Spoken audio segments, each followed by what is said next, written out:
चार बास 24 गज अंगुल अष्ट प्रमाण, ताप ऊपर सुल्तान है मत चूके चौहान।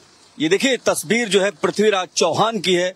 जाहिर सी बात है भारत के वो वीर सुरमा, वो राजा जिन्होंने भारत का गौरव बढ़ाया है। और इस समय हम जाखौली गांव में हैं।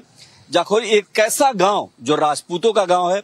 और सबसे बड़ी बात ये कि हरियाणा की सत्ता की जब भी बात होगी तब इस गांव को इस रूप में याद किया जाएगा, क्योंकि ये सत्ता परिवर्तन करने में बहुत महत्वपूर्ण रोल रखता है। और बहुत सारे लोग हैं, हम इधर से जा रहे थे, हमने सोचा इस चर्चा को, चुनावी चर्चा का जो पूरे हरियाणा में है, 5 तारीख को इलेक्शन होगा, उसके पहले ये जो पृथ्वीराज चौहान की मूर्ति है इसका अनावरण, इसको अभी पुष्प माला भी पहनाया था योगी आदित्यनाथ, जो मुख्यमंत्री हैं योगी उत्तर प्रदेश के, वो भी आए थे। तो ऐसे में हम समझना चाहते हैं कि योगी के आने का असर कितना पड़ा, क्योंकि उत्तर प्रदेश की राजनीति में ठाकुरों का बड़ा योगदान है। लेकिन यहाँ इसका क्या मतलब है ये भी समझने की कोशिश करेंगे। सबसे पहले ये जानने की कोशिश कर रहे हैं, ये बताइए आप, अभी योगी आदित्यनाथ आए थे, क्या असर है उनकी रैली का? उनकी रैली का बहुत बढ़िया असर हुआ जी। पूरे इसमें बेल्ट में के पूरे इसमें राय ब्लॉक में उनका अच्छा असर रहेगा, क्योंकि योगी जी को तो पूरा देश ही चाहता है। पूरा देश चाहता है? हाँ, पूरा देश चाहता है योगी जी को तो। अच्छा। हाँ, योगी जी जैसा मुख्यमंत्री तो पूरे हर स्टेट चाहती है। विदेशों में भी कहते हैं कि योगी जी जैसा हमारे यहाँ भी भेज दो कोई एक आध मुख्यमंत्री। भी देखिए बहुत महत्वपूर्ण। आप बताइए, आप भी ऐसी राय रखते हैं योगी पूरे देश में?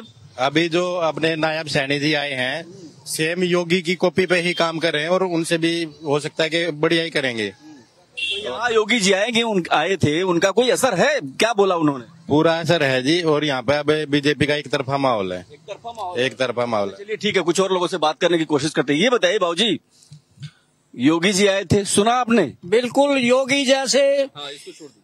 ये तो प्रधानमंत्री के काबिल है, मुख्यमंत्री के काबिल नहीं, प्रधान के काबिल है। यूपी जैसे स्टेट को सुधार दिया जहाँ बदमाशों का बोलबाला था, और 3 उनके लिए ऑप्शन रखे, या तो यूपी छोड़ दो, या गुंडागर्दी छोड़ दो, या दुनिया छोड़ दो। तो मतलब ये ठीक है? इससे बढ़िया राज हमने अपनी जिंदगी में नहीं देखा। मेरा 64 साल उम्र है। प्रधानमंत्री मोदी जैसा ये राजा है, प्रधानमंत्री नहीं है। प्रधानमंत्री का काम क्या है? लूटो खसोटो और भाग जाओ। जो देश हमारे मोदी जी को वीजा देने से भी कतराते थे, आज वो आंख पलके बिछाते हैं और उनकी पूरा आदर सम्मान करते हैं। ये राष्ट्रीय नेता नहीं है, विश्व नेता है। हरियाणा में भी योगी मॉडल चाहते हैं यार? बिल्कुल योगी मॉडल चाहते हैं, और हम चाहते हैं कि बीजेपी की सरकार दोबारा आए, और तिबारा आए, चौथी बार और हमेशा आए। ठीक है, बात कर लेते हैं कुछ और लोगों से। आप बताइए जरा, आपको भी ऐसा ही लगता है कि बीजेपी की सरकार आएगी? क्योंकि कांग्रेस तो कह रही है कि हरियाणा को बर्बाद कर दिया। नहीं जी, बीजेपी की सरकार तीसरी बार पक्की आएगी, क्योंकि बिना खर्चे बिना पर्ची नौकरी मिल रही है। बिजली की दिक्कत नहीं, खाद की दिक्कत नहीं, किसी चीज की दिक्कत नहीं है। सड़कें देख लो, पहले गड्ढे हुआ करते थे बिल्कुल बहुत ज्यादा, यहाँ से बीसो मील पहुंचने में आधा घंटा लग जाता था, अब आधा घंटे में दिल्ली पहुंच जाते हैं। और लोगों से बात करते हैं। जरा ये बताइए, सच बताइएगा, ये देखिए पृथ्वीराज चौहान की मूर्ति है, क्या माहौल है? सच्ची बात बताइए। बहुत बढ़िया माहौल है जी, बीजेपी के फेवर में बहुत बढ़िया माहौल है। क्या माहौल है? क्या मतलब ऐसा क्या कर दिया सरकार ने कि इतना बड़ा माहौल बन? सरकार ने जी बहुत सारे काम जो है सराहनीय किए है जी। है जी, क्या किए? नौकरी में बिना खर्ची के बिना पर्ची के सब जो है, गरीब का बच्चा काबिलियत है तो सब लग रहे है जी। और उसमें जो है जी कांग्रेस गवर्नमेंट में आपका बच्चा काबिल, मेरा ना काबिल, मेरा नंबर आ जाओगा, आपका रह जाओगा। मतलब हरियाणा की राजनीति में पर्ची खर्ची का जहां भी जाओ एक जिक्र होता है। लोग जरूर याद करते हैं कि पर्ची दो और नौकरी लो, खर्ची और पर्ची का। लेकिन ये इतना बड़ा मुद्दा है क्या? आप जरा ये बताइए कि ये कह रहे हैं पर्ची खर्ची, आप समझते हैं पर्ची खर्ची क्या है? हाँ जी, पर्ची खर्ची तो हरियाणा में मतलब खट्टर साहब ने वो करी थी, खत्म कर दी थी, और अब नायब सैनी है, ये भी ऐसे ही मतलब करेंगे जी। और राया मैडम का जी, हमारे हल्के में मैडम एक तरफ आ जाएगी जी, खतरा करती है एक तरफ आ जाएगा जी साहब, मतलब। अच्छा ठीक है, क्या कह रहे हैं आपके? क्या हाँ बताइए। बहुत अच्छा हुआ जी, और बिना खर्ची पर्ची के मेरे 2 लड़के लगे इसी उसमें। अच्छा, 1 साल वहाँ। किसमें लगे आप बताइए जरा मेरे दर्शकों को। सरकार में दोनों बच्चे मेरे सरकारी नौकरी लगे जी, 1 पैसे भी नहीं लगा। 1 पैसा भी नहीं देना पड़ा। और पहले तो यहाँ लिस्ट बन दी थी हरियाणा में। अरे कौन कह रहा है लिस्ट बन रही है? कैसे पता लगी थी जी? सबको पता, सब बोलते हैं, किसी से पूछ लो। और अनपढ़ों के नंबर आते थे, मैं ऑफिस में आप जाके देख लो, उन्हें पता भी नहीं रजिस्टर कौन सा उठाना। कांग्रेस की सरकार में जो भर्ती हुए हैं चलिए बात कर लेते, किसानों के लिए सरकार ने कुछ किया है क्या? जरा आप बताइए, किसानों के लिए कुछ हुआ है? किसानों के लिए सारी कुछ हो रही है जी। क्या हो रहा है? 1000 रुपए मिल रहे हैं। अब फसल के जिसमें सूखे के 2-2 हजार दे रही है गवर्नमेंट। सारी चीज MSP 24 फसलों की MSP। कह रहे हैं गुंडागर्दी शुरू हो गई हरियाणा में। कह रहा गुंडागर्दी होगी, नहीं कोई गुंडागर्दी नहीं है। विशेष के लिए गुंडागर्दी है, सिर्फ जाति विशेष के लिए। बाकी 36 बिरादरी का भला होने लग रहा है, सिर्फ एक बिरादरी का भला नहीं हो रहा। उन्हीं लोगों के नौकरी लगते थे, उन्हीं के लिस्ट में नंबर आते थे। आम आदमी का किसी में नंबर नहीं आता था नौकरियों में, उन्हीं लोगों का नंबर आता था। सिर्फ दर्द है तो उनको इस बात का कि उनकी नौकरी नहीं लग रही, बाकी पढ़े लिखे बच्चों की नौकरी। ठीक है, चलिए बाबू जी बताओ माहौल क्या है? बहुत अच्छा है जी। आप भी करो। अच्छा है, अच्छा है। जब से ये आया योगी, जब तक उससे भी पहले बहुत अच्छा था। यो मोदी के उसमें राज में बहुत बढ़िया हुआ है। अरे आप बताओ जरा, ये लोग जो कह रहे हैं सही कह रहे हैं? हाँ जी, बीजेपी सरकार जैसी कोई सरकार आई नहीं अब तक। अच्छा, हाँ जी। ये कौन सी बात है? कुछ और लोग बात कर रहे हैं। अच्छा सुनिए, ये बताइए आप, यहाँ किसानों की हालत बहुत खराब है। कांग्रेस बार बार कह रही है कि जो है किसान बर्बाद हो गए, खेल बर्बाद हो गया, कई खिलाड़ी बीजेपी शामिल हो गए। क्या कहेंगे आप? ऐसा है जी, किसान यहाँ बॉर्डर पे भी थे, लेकिन रियल में जब घूम के देखे थे ना, किसान अपने खेतों में ही थे, बॉर्डर पे भी थे। ये सारे पैसे ले लेके बॉर्डर पे पड़े थे, कोई किसान यहाँ नहीं था। आप ये कह रहे हैं जो धरना प्रदर्शन कर रहे थे वो किसान नहीं है? किसान नहीं थे। वो कौन थे भैया? वो सारे पैसे के वो पड़े थे, किराए के पड़े थे सब। पंजाब के थे आप कह रहे हैं? हाँ, सब किराए के थे वो किसान। हाँ, पंजाब तक के किसान जब भी पूछे थे ना, पंजाब वाले से भी, पंजाब वाले भी कहते थे कि किसान तो हमारे खेतों में हैं। ये सारे दिहाड़ी मजदूरी वाले पड़े हैं यहाँ पे। भाड़े के लोग थे क्या? कैसी बात कर रहे हैं? इन्होंने सरकार, मतलब देखिए इतना बड़ा आंदोलन। रियल बात है जी, सच्चाई है ये, दुनिया ने बात बताई है ये तो। अरे बाबू जी आप बताओ, ये क्या कह रहे हैं? ठीक कह रहे हैं जी, सब किराए के पड़े थे जी। अच्छा, हाँ जी, हम तो ना जाकर पड़े जी वहाँ जी। है किसान कौन जावे था जी वहाँ? जब हमारी भला होने लग रहा वहाँ किसान जावे था वहाँ। ये तो ला रखे थे। तो इधर आओ, इधर आओ, इधर आओ, आप इधर आओ। ये देखो पृथ्वीराज चौहान की मूर्ति है। दोबारा बोलो आप। हाँ, ये जो बतावे नुका यू नुका रखा, और बीजेपी ने नुका खराब बतावे इसको। सारा काम करा लग रहा। हाईवे कितने दिनों से पड़ा था यू है, कांग्रेस के टाइम में हुआ था। और मट्टी नहीं है, फैलाना नहीं है, दिख रहा। सड़ा आ गई ना मट्टी, सड़ा बन गया ना, मिनट लगा है। ऐसी सड़कें काट दी बीजेपी ने, काटी किसने काटी? हमें क्या चाहिए? बिजली और सड़कें, और ये हमें मिलेगा। तो फिर नुका खराब कर रखा। हम बीजेपी वोट ना देंगे, कोई आ जाए बीजेपी को वोट देंगे। ये महिलाओं को दे रहे हैं, पैसा ज्यादा देंगे, और कह रहे हैं कि पैसे मिले हैं। हमें किसको महिला को पैसे मिले? हमें तो ये काम हो रहा है, ये काम चाहिए हमें तो। और आपने बहुत सारे इलेक्शन देखे होंगे, ये बताओ 10 साल में कुछ बदला हरियाणा? हाँ जी, बदला। इससे बढ़िया क्या बदलेगा जी?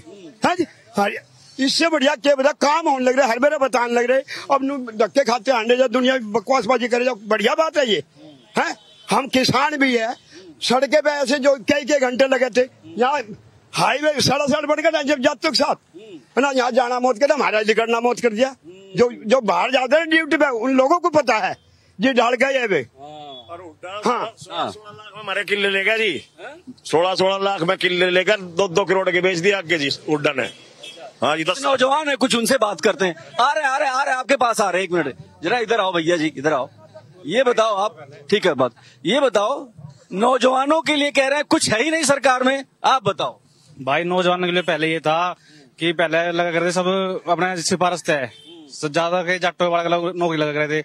और जब से बीजेपी सरकार आई है, बालक अपने भाई टेस्ट दे रहे और अपने पढ़ाई तक आगे बढ़ रहे हैं। अब ज्यादा देखो हरियाणा पुलिस में भर्ती हुई है, पहले आप देख लो सारे सिफारिश लगा कर रहे थे। अब भाई अपने रिटर्न क्लियर करो और अपना ज्वाइनिंग करो, खर्ची पर्ची मामला सब खत्म हो लिया भाई। आज के टाइम पे जो काम है बच्चा हुआ नौकरी लगेगा वो। तो कह रहे रोजगार के अवसर ही नहीं सरकार ने डेवलप किया, लोगों को नौकरी मिली नहीं रही है, ऐसा तो आरोप लगा रही है कांग्रेस। बहुत रोजगार भाई साहब, इसका 32 रोजगार कभी था ही नहीं जो है। गाँव में रोजगार जो है ही नहीं कह रहे हैं। वे तो नू चाह रहे हैं जी, आपका नंबर आ जाए, आपका तो यहाँ तक जमुना तक पहुँचा देंगे भाई। यू बेल्ट रह रही है जी हमारी, इसको नू सोच रहे हुड्डा आ जावे और राधे राधे भाई, इसको निपटा देंगे। राधे राधे मतलब क्या? जमुना तक निपटा देंगे जी, और फिर हम मान देंगे जी। हाँ, जो मंदिर का अच्छा, मतलब राधे राधे हो जाएगा, निपटा देगी और फिर हम रहेंगे। क्या निपटा देंगे? जमीन को जी 16 लाख है जमुना तक जी। अब लोग तो हो देता जी। मामला क्या बताइए? जैसे यू लूटी है जी हमारी 16 लाख में जी। हाँ जी, और क्या क्या करोड़ में दिया जी। और हमारी 68 में गया था, 16 दे का अलग भगा दिए हम। फिर बैठे रहे, उनका बैठे रहे, उनके कितने दिन तक बैठे रहे जी बीच कौन सुने जी उनकी। ठीक है ठीक है ठीक है, आप बताइए क्या करें। किसानों का जो है जी, कांग्रेस राज में लाइट नहीं मिलती थी, किसान इतना परेशान था, एक डिम लाइट आती थी, फिर वो डिम से कर दी 3 फेज, उसमें इतने बड़े बड़े कंडेंसर, उसमें घने बच्चे जो किसान थे ना जी, वे तार लगाते थे ना, कंडेंसर लगाते 12 में। वे बीजेपी आएगी, बीजेपी आएगी, इस बार आएगी, आएगी, तीसरी बार आएगी। और वो किसानों ने क्या कह दिया सुना हमने? वो कह रहे हैं कि बदला लेने का वक्त आ गया है। अब वो अपील कर रहे हैं किसानों से। आप किसान नहीं हो क्या? हम किसान हैं जी। और उन तक पूछे तुम्हारे के पास कितनी धरती है, हमारे पास के बराबर धरती नहीं है उनके पास। हम किसान हो ना, तो आप देखो, बताओ उनकी बात सुनोगे? उनकी बात क्या सुनेंगे? वे तो इलेक्शन के दौरे पे आते हैं, हम ये करेंगे वो करेंगे। वे साल है, वे दलाल है, वे तो पैसे लेने के चक्कर में आए जहाँ। ये क्या कह रहे हैं? आज हमारे खेतों के रास्ते में भी सड़क बड़ी बढ़िया है। पहले कच्चा था, मतलब जाने का रास्ता ही नहीं रहता था, ट्रैक्टर भी नहीं निकल पाता था। आज गाड़ी जा रहा है वो अपील कर रहे हैं भाऊजी, वो अपील कर रहे हैं बीजेपी से बदला लेने का वक्त आ चुका है। ये बताओ, इधर आओ, इधर आओ। बीजेपी से बदला ले रहे हैं किसान। हमारा कैंडिडेट आया नहीं, कोई नहीं ले रहा जी। अब हमारा कैंडिडेट आया जी कृष्ण गहलोत जी। देखो एक भी गलत बात ही नहीं कहेगी, ना पेंसिल बढ़ाने को कह रही है, ना कुछ। उन्हें हिसाब की बढ़िया बात कही है जी कि हर एक चीज कॉलेज बनाएंगे, ऐसे ऐसे कॉलेज बनाएंगे जो हमारे बच्चे लगेंगे यहाँ है। कोई गलत बहकाने वाली कोई बात नहीं। भाई तनख्वाह बढ़ा, पेंसिल बढ़ा दूंगी, हमें तो यही बचे, 6,000 दे दूंगा, हमें ना चाहिए 6,000 जी। फ्री का नहीं चाहिए अजी, फ्री का कौन लेगा जी? फ्री का चाहिए? ये लोगों को भगा के एक बार भगा लो इनको और मत तक लौटो। जखोली से ट्रेन ना सड़क बनी 10 साल में बना के नहीं निपटे कांग्रेस वाले। इन्होंने आते प्रेस का रोड बना दिया, अब जाके देख लो, अब देखो ना जाके रोड। अरे एक बात बताइए, आप लोग ये बताइए कि तीसरी बार ये हवा बह रही है कि कांग्रेस की वापसी होगी और बीजेपी नहीं आएगी। ये बिल्कुल ये कांग्रेस ही तो कह रहे हैं जी, जो हमें भाजने लगे। देखा ना जयती रहता लिया ना वही, पता है छोड़। अरविंद केजरीवाल है क्या यहाँ? अरविंद केजरीवाल की पार्टी का? अरविंद केजरीवाल का कोई अस्तित्व नहीं जी यहाँ पे। पार्टी है। मैं बताऊँ आपसे बात, 1 मिनट। कांग्रेस राज में है ना, कांग्रेस के राज में जनानी सुबह सिलेंडर सीट पर रखा है और यहाँ पर नीचे बैठी रह रही थी सारे दिन, और शाम को पता चला गाड़ी नहीं आई, अब घर घर सिलेंडर दे रहे हैं। बताओ, सारे ठाकुर बीजेपी के साथ है क्या? काम कर रखा है साथ 36 बिरादरी जी, 36 बिरादरी काम के साथ है जी, काम के साथ है। काम किया बीजेपी ठाकुरों के साथ है। ठाकुर बीजेपी। आप आइए, इधर आइए, आप क्या कह रहे हैं? बोलो। यहाँ पर माहौल क्या है? बहुत बढ़िया माहौल है, बीजेपी का माहौल है। बीजेपी का क्यों माहौल है? बीजेपी ने काम किए हैं, 4 काम गिना दो आप। सड़क बनाई, बिजली ठीक मिल रही, नौकरी मिल लग रही पढ़े लिखे बालकों को बिना खर्चे पर, और कितने काम, और किसानों के पैसे मिलने लग रहे, और बाकी जो फसल खराब हो रही है। राम राज आ गया, अब कुछ काम नहीं है, कोई काम नहीं है। अपने धान बेच का थे ना, एक महीना चक्कर काट रहे थे आड़तियों के, पैसे दे दो, पैसे दे दो, देंगे जी देंगे। अब हमारा पैसा 72 घंटे में अपना खाते में आ जा। सरकार सुन रही है, बिल्कुल बढ़िया चल रहा है। खट्टर को क्यों हटा दिया है जी? वो तो काम है जी, किसको हटाए किसके ना हटाए, ऐसा जी वो काम है बड़ी पार्टी का। फर्क पड़ेगा क्या खट्टर को हटाने से? ना कोई ऐसा कुछ नहीं, ऐसा कुछ नहीं है, ऐसा कुछ नहीं है। होगी ना उसकी, तो खट्टर जी की तरक्की होगी ना, वो खट्टर जी की तरक्की होगी। क्या कह रहे हैं? खट्टर को हटा दिया, सब अच्छा चल। अरे हमारी बात सुनो ना, आप सब अच्छा चला था, खट्टर को क्यों हटा दिया? उसमें कोई बात नहीं है, पर एक बात बताओ आप, हरियाणा कितना पीछे गया कांग्रेस ने पहले आरक्षण के नाम पे। यहाँ 1 साल में ऐसी कर दी, सबका सब कुछ चढ़ा के फेंक दिया। जितनी कंपनी आई थी, जितने मोल आए, सब चले गए उल्टे यहाँ से। फिर दोबारा फिर किसान आंदोलन छेड़ दिया। ये किस तरीके हरियाणा को इतना नुकसान होने चीज है, मतलब 15 साल पीछे चला गया ना। इतनी तरक्की हो चुकी थी, ये जो मोल बने थे ना कुंडली बॉर्डर में, सब खाली पड़े हैं ना, सब भर गए थे। बिल्कुल कोई खाली नहीं थी जगह। चलो ठीक है, इस बात के अंतिम दौर में हम ये चाहते हैं कि आप लोग अपील करो, क्योंकि वोट देना बहुत जरूरी है। इस बार जब इलेक्शन हो 5 तारीख को, तो वोट डालने जाएंगे लोग ना? वोट डालने जाएंगे जी, अब पूरी की पूरी वोट डलवाएंगे, पूरी वोट डलवाएंगे, अपने परिवार की भी, सबकी पड़ोसियों की भी, सबको खींच कर लाएंगे। चलो अपील कर लो। तो हिंदू हुआ, सनातन धर्म को मानता हुआ, बीजेपी से अलग नहीं जाऊंगा। ये कौन सी बात है? सिर्फ बीजेपी, मतलब बाकी मुसलमान का? हिंदू तो पार्टी है ये हमारे, हम जानते हैं, बस इतना मानते हैं हम तो, बीजेपी हिंदू तो पार्टी। ये एक बात और है, जो राहुल जी कह रहे हैं कि जो है भाई मैं तो मोहब्बत की दुकान खोल रहा हूँ, मोहब्बत को तो फ्री रहने दो, इसकी भी क्यों दुकान खुलवा रहे हो? ये भी बहुत बड़ी बात है। ये पहले दोबारा कहो हमारे दर्शकों से। हाँ जी, मैं ये कहना चाहता हूँ हिंदुस्तान की पब्लिक से कि मोहब्बत को तो पब्लिक में रहने दो, इसकी भी दुकान क्यों खुलवा रहे हो? यो भी मॉल बिकनी शुरू हो जाओगी। यो तो कम से कम फ्री ऑफ कॉस्ट लोगों को आपस में मिलजुल के मोहब्बत तो करने दो। इसकी भी दुकान क्यों खुलवा रहे हो? मैं राहुल जी से कहना चाहता हूँ, इसकी खरीद फरोख्त। हाँ, इसकी तो खरीद फरोख्त ना होनी चाहिए। तो मैसेज बड़ा, इस गांव से संदेश बहुत बड़ा है, बहुत शानदार है कि मोहब्बत की कोई दुकान नहीं होती। मोहब्बत की दुकान कैसे हो सकती है? मोहब्बत में कोई लाभ हानि नहीं होती, मोहब्बत का कोई व्यापार नहीं होता। और ये मैसेज बड़ा शानदार है। और ये जहां पे आप देख सकते हैं कि किस तरीके की तस्वीर है पृथ्वीराज चौहान की, और उसके नीचे वही जोश, वही जज्बा, वही बात, वही अंदाज, और आखिरी में वही कि मोहब्बत की कोई दुकान मत खोलो। राजनेता लोग सुन लो, ये जनता है। जनता जब बोलती है तो सिर्फ जनता बोलती है। जब हरियाणा की बात होती है तो लहलहाते धान की खेती और बाजरे की खेती का जिक्र जरूर होता है। लेकिन इस समय हम एक मशरूम प्लांट में हैं। मशरूम की खेती कैसे होती है और हरियाणा में कैसे ये बहुत ज्यादा उपजाऊ हो गया है, कमाऊ साधन हो गया है। ये एक गांव में है, गांव मनौली है और सोनीपत जिला है। यहाँ पर देखिए किस तरीके से मशरूम की खेती को बढ़ावा दिया जा रहा है।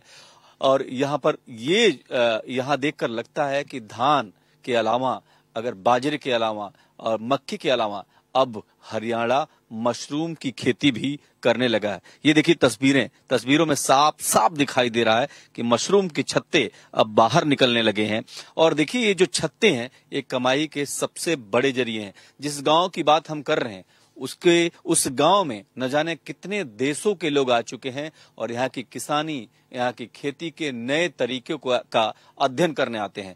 जाहिर सी बात है, जब चुनावी कवरेज हम कर रहे थे तो हमने सोचा कि इस गांव में चलते हैं और ये भी दिखाते हैं कि कैसे किसानों ने अपने आप को, अपनी तकनीक को इस हद तक बदला है कि अब खेती के पारंपरिक तरीकों से अलग हटकर कुछ नए तरीके भी इजाद हो रहे हैं। और जब मशरूम की बात होती है तो मशरूम की खेती इस गांव में सबसे बड़ी तादाद में होती है। यहाँ पर बहुत सारे किसान हैं और ये बहुत बड़ा प्लांट है। मैं आपको बताऊं कि इस बड़े प्लांट में मशरूम के कई ऐसे, जिस तरीके से आप देख रहे हैं यहाँ पर एसी में इसकी खेती होती है। एसी वातानुकूलित कक्ष है इसमें। और जो नारियल का बुरादा है उसका घास इसमें, उसका जो खाद है वो इसमें इन्वॉल्व किया गया है। इसके अलावा जो गेहूं का बीज होता है, गेहूं के बीज को एक विशेष केमिकल को के जरिए इसको जो है करके ये मशरूम की खेती होती है। तो जाहिर सी बात है, एक चुनावी चौपाल के दौरान हमें ये भी समझ में आया कि हमारे दर्शकों को मशरूम की खेती के भी बारे में बताना चाहिए। मैं आपको बताऊं कि ये एक बड़ा प्लांट है, गांव में लगा हुआ है और खेती का ये तरीका पारंपरिक नहीं है। और शायद यही वजह है कि पूरे देश के लोग यहाँ आते हैं और खेती के इस नए स्वरूपों की चर्चा करते हैं और सीख कर जाते हैं और अपने तरीके से खेती करते हैं। मेरे हाथ में गेहूं के दाने हैं। गेहूं के दाने ऐसे हैं कि इन्हें पॉलिश किया गया है और देखिए ये पॉलिश गेहूं से मशरूम की उन्नत खेती होती है। यानी मशरूम का अपना कोई बीज नहीं होता, मशरूम का अपना कुछ नहीं होता। मशरूम गेहूं से बनता है या बाजरे से बनता है। इसके बारे में जानकारी लेते हैं। आप ये बताइए, यहाँ कब से काम कर रहे हैं आप? हम 4 महीने से कर रहे हैं जी। 4 महीने से। इस गेहूं के बारे में बताइए, मशरूम कैसे पैदा किया जाता है, इसको पकड़िए और ये बताइए कि मशरूम की खेती होती कैसे है? मशरूम की खेती जी, ये बीज है जी, ये कंपोस्ट बनाया जाता है जी और हम इसको, ये इसमें खाद होता है जी गेहूं का और उसमें मिला के इसको बनाते हैं और फिर ये उगती है जी। मतलब आप ये कह रही हैं कि गेहूं से मशरूम की खेती होती है, उस पर क्या किया जाता है? इस पे जी केमिकल लगाया जाता है जी और केमिकल से उगती है जी। केमिकल के बाद, लगाने के बाद क्या खाद बनाने में किन चीजों का इस्तेमाल होता है? इसमें तूड़ी लगाई जाती है जी और गोबर वगैरह और ये जी चोकर जी और खल जी और यूरिया जी और बहुत चीजें ऐसी है जो हम इसमें यूज करते हैं। अच्छा जी। तो देखिए, अगर आप ये समझ रहे होंगे कि मशरूम का कोई बीज होता है, तो मशरूम का कोई बीज नहीं होता अपना, बल्कि गेहूं के ऊपर पॉलिश करके या बाजरा के ऊपर पॉलिश करके इसकी खेती की जाती है। और जो खाद बनाने के लिए जो ये बता रही थी कि यहाँ देखिए ये नारियल का बुरादा है और इसको एक खाद का रूप दिया गया है। इसमें तमाम चीजें डाली जाती है। उसके बाद उन्हीं पॉलिश्ड गेहूं के बीजों को इसमें डाला जाता है और ये वातानुकूलित कक्ष है जिसमें गेहूं के बीजों को इसमें डाला जाता है, जिसके बाद मशरूम की खेती होती है। तो खेती का ये नया तरीका हरियाणा की एक नई पहचान इस गांव की बनती जा रही है और ये बेहद दिलचस्प है कि जब किसानों की बात हो रही हो, राजनीति की बात हो रही है, तो इस नए तरीके की चर्चा भी बेहद जरूरी है, क्योंकि पारंपरिक तरीकों से किसान अलग हटकर जब मशरूम की ये उन्नत खेती करता है तो कमाई का जरिया भी लगातार बढ़ जाता है। ये देखिए कि इस तरीके से मशरूम पैदा होता है और इसके बाद इसकी कटिंग करके इसको पैक किया जाता है और पूरे देश में इसकी सप्लाई होती है। मैं इनसे बात करने की कोशिश करता हूँ। ये बताइए, आप जरा नीचे आइए, ये आपने यहाँ से कट करके इसको रख दिया, इसके बाद ये पैकिंग हो रही है? हाँ जी, पैकिंग करेंगे, इसकी बाहर पैकिंग करेंगे और इसकी सफाई भी करेंगे अच्छे से। और फिर कैसे करेंगे? सफाई बाहर दिखाती हूँ आपको। कॉटन से करेंगे जी सफाई करके इसको पैक करेंगे, फिर इसमें पेटी में लगाएंगे, फिर ये आगे जाएगी जी। ये बताइए, यहाँ कितनी खेती होती है? अगर आप यहाँ मशरूम के इस पूरे प्लांट में कितनी खेती मशरूम की होती है लगभग? खेती जी बहुत हो जावे, खेती तो जी ऐसा 250 से 300 किलो माल डेली निकल जावे, 1000 किलो भी निकल जावे जी। अच्छा, 250-300 से लगभग 1000 किलो तक का यहाँ पर मशरूम निकलता है। कहाँ कहाँ सप्लाई करते हैं आप लोग? कौन यहाँ से ले जाता है? यहाँ से बाहर भी जाती है, बाहर देशों में भी जाती है और यहाँ तो है ही सारी जगह जी, सारी जगह बिकती है जी ये बाजारों में और वैसे भी सप्लाई होती है। तो यहाँ खुद लोग आते हैं लेने या फिर आपको जाना पड़ता है बेचने? क्या तरीका है? यहाँ से भी लेने आते हैं और हमें खुद भी जाना पड़ता है, मतलब मालिक जो भेजते हैं वे सप्लाई करते हैं जी। ऑर्डर आते हैं, होटलों में से ऑर्डर आते हैं, वहाँ पे भेजते हैं इनको। क्या इसका दाम क्या है अभी यहाँ पर अगर जाए तो? इसको 150 रुपए किलो भी है, 180 किलो भी है। और मार्केट में कितने की मिलती है? मार्केट में जी 70 रुपए का एक पिनट मिला जी। एक पिनट किलो के हिसाब से ज्यादा उसका रेट होता है? हाँ जी, किलो के हिसाब से तो जी 180 रुपए का जी, 150 रुपए का पिनट। लाभ होता है इस खेती में? हाँ जी, बहुत लाभ है जी, लाभ ही लाभ है इसमें तो, अगर अच्छे से की जाए तो। जी, अगर अच्छे से खेती की जाए तो मशरूम की ये खेती आपके लिए बहुत महत्वपूर्ण है। और ये देखिए, सबसे बड़ी बात ये भी है कि अगर इस खेती को आप करना चाहते हैं तो इस पूरे जो ये कमरा है इसको वातानुकूलित करना पड़ता है, एसी बनाना रखना पड़ता है, एसी ठंडा तापमान में ही पैदा होता है। इसके पीछे की वजह क्या है? जी, ये ठंड में ही उगती है। अगर इनको हम गर्मी में रखेंगे तो ये सारी एकदम हो जाएंगे, सारी बिग्रेड हो जाएंगी, सारी खुल जाएंगी। जैसे कि आपको दिखाती हूँ मैं, होगी एक आधी यहाँ पे लो टेम्परेचर में ही होता है। हाँ जी, हाँ जी। ठीक है, तो इसके क्या कॉस्टिंग बहुत ज्यादा आती, खर्चा बहुत ज्यादा आता है या कम आता है? नहीं जी, 4 लाख का एक रूम का 4 लाख का खर्चा है कम से कम जी। और कमाई भी जी 10 लाख तक हो जाएगी। ठीक है, तो ये देखिए, अगर मशरूम की खेती के बारे में आप सोच रहे हैं तो ये भी एक आपके लिए ऑप्शन है, क्योंकि पारंपरिक खेती से आगे बढ़कर हिंदुस्तान का किसान अब नई तकनीक के जरिए नई खेती को अपना वजूद बनाता जा रहा है। और हरियाणा का ये जो इलाका है, मशरूम के ये जो पुष्प है, जो खेत तरीके से कहेंगे इसको, इसके लिए बहुत विख्यात है। और न सिर्फ भारत बल्कि विदेशों में भी यहाँ से सप्लाई होती है। कैमरा पर्सन पवन के साथ मैं देवनाथ, भारत एक्सप्रेस, सोनीपत।